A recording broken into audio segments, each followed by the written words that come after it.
الحمد للہ وقفہ سلام علی عبادی الذین اصطفیٰ. خواتین و حضرات، عزیزوں، بچوں، رفقائے دعوت، رفقائے ذام،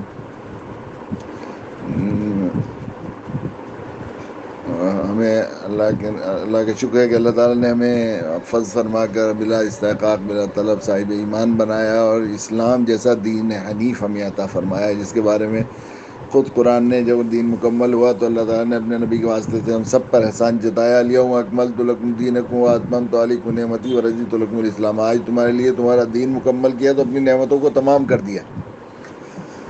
تو نعمتوں کو اور رضیت لکم الاسلام کو دین کے طور پر تمہارے لیے منتخب کیا. تو اس دین نے ہمیں زندگی کے پیدا ہونے سے لے کر موت تک جتنے مسائل پیش آنے والے ہیں، حادثات ہیں، خوشیاں ہیں، غمی ہیں، اور اپنی ذاتی زندگی میں، دنیا میں، آفاق میں جو چیزیں ہونے والی ہیں، زلزلے آئیں گے تو کیا کریں گے، سیلاب آئے گا تو کیا کریں گے، وبائی بیماریاں آئیں گی تو کیا کریں گے، تو حتیٰ کہ چاند گرہن ہوگا تو سورج گرہن ہوگا، اس وقت ہر چیز کو، کیونکہ یہ تمام آیات ہیں، اللہ کی نشانیاں ہیں. جس طرح قرآن مجید قولی آیات ہے، اس طرح آفاق میں جو ہے سنوریم آیاتیم فی الآفاقیات، آفاق میں ہم تمہیں اپنی نشانیاں دکھا دیں گے. تو اللہ تعالیٰ دکھا رہے ہیں. تو یہ آفاق، سورج، چاند، سورج اور ان کے نکلنا، کم ہونا، چھوٹا ہونا، اور دن رات کے تغیر، یہ ساری کی ساری چیزیں اللہ کی نشانی ہیں. ان سے اللہ کو یاد کرنا اور اللہ کی طرف متوجہ ہونا، ان پر غور کرنا، تدبر کرنا، یہ اسلام ہمیں سکھاتا ہے. تو اللہ کے نبی صلی اللہ علیہ وسلم نے صرف قولاً جو ہے وہ دین سکھایا، بلکہ عملاً سکھایا، ساری چیزیں سکھائیں. تو عموماً یہ تو بہت سی ایسی چیزیں اللہ کے نبی صلی اللہ علیہ وسلم کی عمل سے بتائی گئی، آپ کے قول سے بتائی گئی ہوئی چیزیں ہی اصل دین ہے. بس وہ مکمل دین اللہ نے اپنے نبی صلی اللہ علیہ وسلم کی حیات میں دین کو مکمل کر دیا. تو وہ سنتیں جو عام طور پر ہمارا مزاج یہ ہے کہ ہم لوگ رواجی دین کو عمل کرتے ہیں. جو چیزیں، جو سنتیں، جو اعمال، جو فرائض، جو واجبات، جن گناہوں سے بچنے کا ہمارے یہاں رواج ہے، ان سے بچتے ہیں، اور جن گناہوں سے بچنے کا رواج نہیں، ان سے نہیں بچتے، چاہے وہ کتنے زیادہ ہو. اسی طرح وہ فرائض جو ہمارے یہاں جو ہے رواج میں رائج ہیں، ان کو مانتے ہیں، جو رواج میں رائج نہیں تو ان کو نظر انداز کرتے رہتے ہیں، اور ہمیں احساس بھی نہیں ہوتا کہ ہم گناہ کبیرہ کے مستحق ہیں. اس طرح سنتوں کے سلسلے میں بعض سنتیں ایسی ہیں جس میں اللہ کے نبی صلی اللہ علیہ وسلم نے ہمیشہ مداومت کی، اور ہمارے یہاں رواج نہیں ہوتا اس کا. اور ایسی سنتیں جو کبھی کبھی پیش آتی ہیں تو وہ ان میں تو عام طور پر یہ ہوتا ہے کہ ان کے مسائل بھی، ان کی طرف توجہ بھی نہیں ہوتی. انہی سنتوں میں جو اللہ کے نبی صلی اللہ علیہ وسلم نے پابندی کے ساتھ ان پر عمل ثابت ہے، جب بھی آپ کی حیات میں ضرورت پیش آئی، اور وہ عام طور پر ان کا اہتمام نہیں ہے. اس میں سورج گرہن اور چاند گرہن کی نمازیں ہیں. چاند گرہن کی، سورج گرہن کی نماز کو نماز کسوف کہا جاتا ہے، اور چاند گرہن کی نماز کو نماز خسوف کہا جاتا ہے. ابھی پچھلے دنوں چاند گرہن ہوا. اب یہ کل، آئندہ کل صبح 10 بجے سے وہ ٹائم میں جو ہے آپ نیٹ پر دیکھ سکتے ہیں. تو وہ سورج گرہن ہے.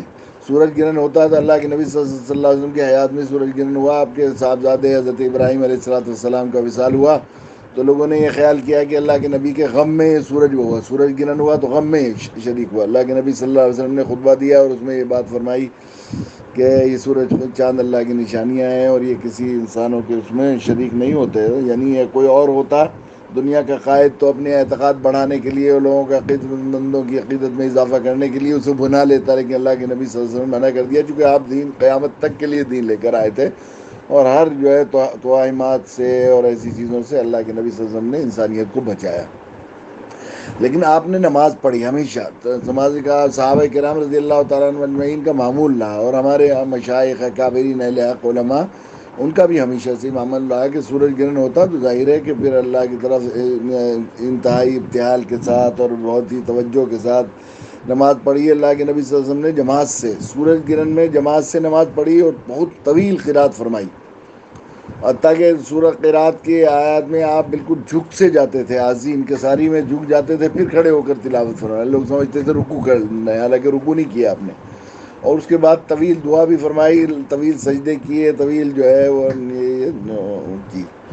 تو اس کے بعد بہت طویل دعا بھی فرمائی. تو ہمیں بھی اس کی کوشش کرنی ہے. اور اس سلسلے میں کل کو جو سورج گرہن ہونے والا ہے، چونکہ اب رواج نہیں رہا ہے، اور جو من تمسک بسنتی عند فساد امتی فلہ اجر 100 شہید، تو جو ایسے وقت میں سنت پر عمل کرے گا جب وہ سنت چھوڑی جا رہی ہو فساد امت کا مطلب یہ ہے کہ اس کو 100 بار شہید ہونے کا ثواب ہے. سنت پر عمل اور عبادت کے ثواب کے ساتھ 100 بار شہید ہونے کا ثواب بھی ملے گا. تو پچھلے دنوں چاند گرہن ہوا تو لوگوں کو معلوم ہی نہیں تھا کہ چاند گرہن ہے. اس کی خبر بھی رکھنی چاہیے اس موقع کو سعادت سمجھ کر. اور اب یہ سورج گرہن ہو رہا ہے تو ہمیں اس کی کوشش کرنی ہے. اور اس میں درخواست کرتا ہوں کہ میری اس درخواست کو آپ زیادہ سے زیادہ گروپوں میں عزیزوں کو بھیجیں اور اس کو ان کو آمادہ کریں. ان سے پوچھیں بھائی کیسے نماز پڑھیں گے. تو آج کے اتفاق سے ایسا ہو رہا ہے کہ گھروں میں نماز ہو رہی ہے. گھروں میں نماز ابھی بھی مسجدیں کھل گئی ہیں لیکن مسجدوں میں سب لوگ جا نہیں سکتے سوشل ڈسٹینسنگ کی وجہ سے 6 فٹ کا. اور پھر احتیاط کے طور پر لوگ نہیں جا رہے ہیں. یا بوڑھے لوگوں کے لیے جانے کی اجازت نہیں, بچوں کے جانے کی اجازت نہیں. تو گھروں میں جماعت ہو رہی ہے تو گھروں ہی میں جماعت کریں میری درخواست ہے. اور جن کو طویل قرات لمبی صورتیں یاد نہیں ہیں وہ پڑھا رہے ہیں تو انہیں صورتوں کو بار بار مثلا قل هو اللہ یاد ہے تو کئی سو بار پڑھ لیں تو وہ پڑھ سکتے ہیں. اسے جو صورتیں یاد ہیں 10 صورتیں 20 صورتیں بار بار دہراتے رہیں پڑھتے رہیں. جہری قرات بھی کر سکتے ہیں, سری قرات بھی کر سکتے ہیں, دونوں طرح پڑھ سکتے ہیں. دونوں طرح ہے. اگر اکتانے کی وجہ سے جہری قرات کریں تو امام ابو یوسف کا اسی پر مسلک ہے کہ جہری قرات بھی کر سکتے ہیں. حالانکہ امام ابو حنیفہ سری قرات کے قائل ہیں.